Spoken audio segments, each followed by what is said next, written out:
Hi guys, I'm going to show you how to fix a broken laptop hinge. You can do it yourself with some patience and some tools. It's not fun, but it's not end of the world either. Well, let's get into the video. After removing the battery, make sure you remove all the screws, the one which is beneath the rubber feet of the laptop.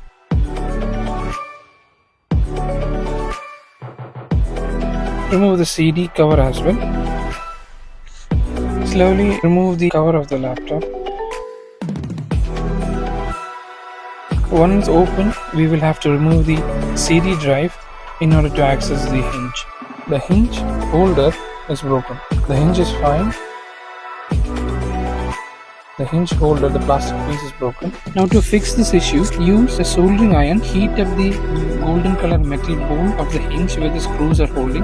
On heating the golden ball, we can lightly melt the plastic holders and keep the bolts intact with the plastic holders.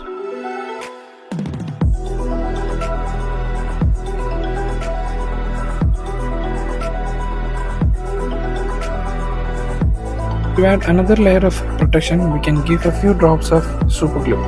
Make sure you put all the screws back in.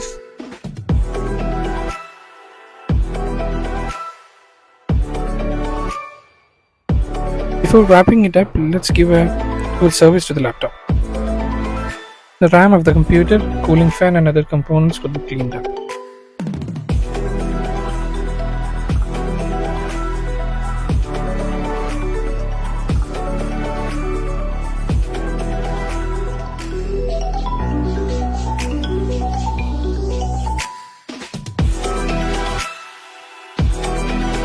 So remember to take your time, follow the steps carefully. Make sure you put all the screws back in and be careful with the back cover of the laptop.